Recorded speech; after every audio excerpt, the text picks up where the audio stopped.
Ada beberapa insiden yang mencetuskan persoalan. Saya sendiri tak boleh jawab. Kalau tanya saya pun saya tak boleh jawab. Tapi saya cuba untuk memahami. Okey, antara insiden-insiden yang pernah berlaku dalam sejak kebelakangan ini adalah seperti berikut. Okey, kita nak saksikan. Kita tengok beberapa insiden-insiden yang mengundang pelbagai persepsi dan juga persoalan tentang isu pengadil. Nak cakap lebih-lebih, kita bukan pengadil. Okey, ini katanya macam tak ada sentuhan tetapi ada sedikit. Okey, penalti pada saya lah. Okey, ini yang pada perlawanan di antara Kedah dan juga Selangor, jaringan Kepas Sherman. Selepas itu di Darul Aman, Kedah Terengganu, macam-macam lah insiden-insiden yang menarik perhatian, yang menjadi persoalan yang tiba-tiba meletup. Okey, insiden inilah yang mencetuskan polemik dan juga pelbagai persepsi. Masing-masing mempunyai.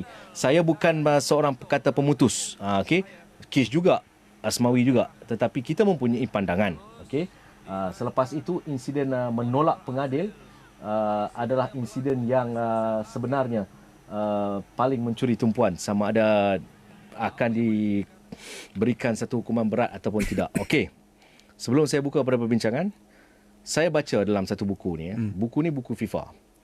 Law of the Game 2021/22. Sorry, betul. Page 104 dan juga 105. Kish nanti boleh translate. It is not an offence if the ball touches a player hand arm when a player falls and the hand arm is between the body and the ground to support the body, but not extend laterally or vertically away from the body. Undang-Undang FIFA muka surat 104-105 dalam Law of the Game 2021 yang saya perolehi. Okey, itu membabitkan insiden itulah. Saya buka pada perbincangan. Apa yang dikatakan oleh undang-undang tu adalah bila pemain tu jatuh and dia nak support diri dia tu, kalau bola terkena tangan masa dia cuba nak support diri dia masa dia jatuh tu, tak ada foul. Cuma kalau dia jatuh dan tangan dia tu ke kiri, ke depan, bukan nak support diri dia, itu baru dikatakan ada seperti ada foul di sana lah.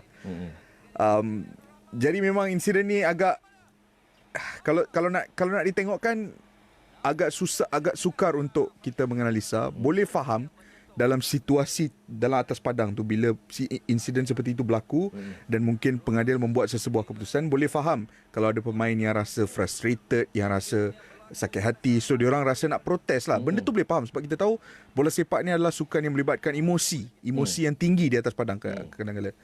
Tetapi apa yang saya secara peribadi tak boleh terima is membiarkan emosi itu sehingga nak menolak pengadil, sehingga nak pergi mencetuskan rasa ketidakpuashatian dengan agresif dengan pengadil. Sebagai pemain perlu kawal emosi lah juga. Itu sebahagian daripada kerja mereka sebagai pemain bola juga. Semua Bakri. Okey, saya lebih tertarik dengan apa yang berlaku. Saya nak straightforward to kejadian tu lah. Kalau ambil tadi tu lawan Selangor, yes penalti, ada sentuhan.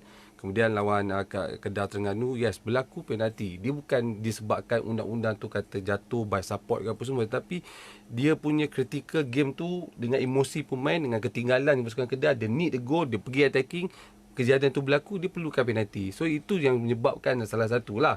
Dan saya ambil dua-dua teori ni, penalti perlu diberikan kepada pasukan Kedah.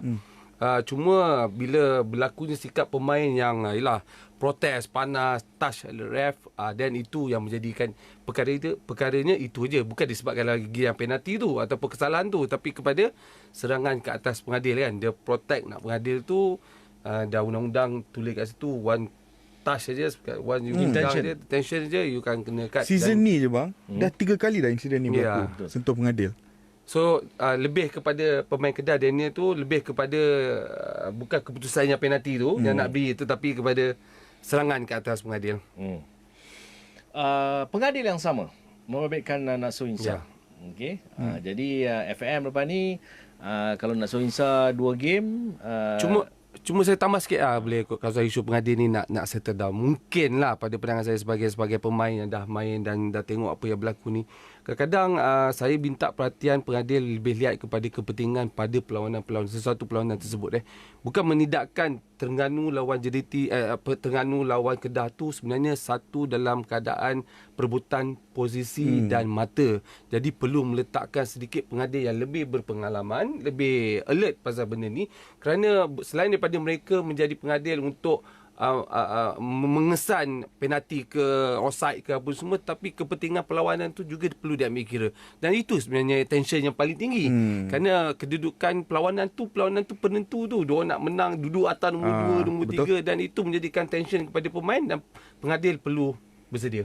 Saya Kenalah strict sikit. FAM pun kenalah strict. Janganlah nak, tak tahulah, saya rasa pengadil ni dah sampai dalam komen ni pun dia kata tak habis kira pasal pengadil ni. Memang tiap-tiap minggu jadi. Bila tiap-tiap minggu jadi, maksud dia tak bagus lah. Okey. Cuma game tu saya nampak daripada peringkat awal pengadil tu tak boleh settle down. Daripada peringkat awal. It's not about the incident yang Daniel tolak, penalti tak benar. Daripada peringkat awal dia tak boleh settle down. Ada beberapa terjahan keras, late tackle yang just bagi amaran saja. Yang sebenarnya daripada situ start, and then player keep on buat. Sebab apa? Tak ada punishment yang betul-betul. Lepas tu benda tu pula jadi penghujung. Kan? Nak cakap saya tak menyokong mana pihak. Bukan saya kata referee tak bagus. Referee pun manusia. Bukan nak backing referee kata. Ini pandangan saya. Tetapi pada asasnya macam Moi kata tadi, you yang tiup whistle. Kalau YouTube pun dapat situ pun dah you fumble.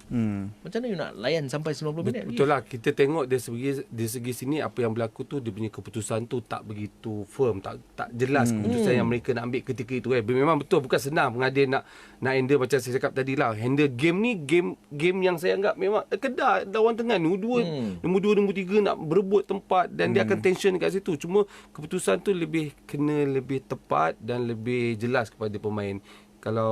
Kalau sebenarnya lah, kalau saya nak tambah untuk backing pengadil, bagi je penalti sebenarnya.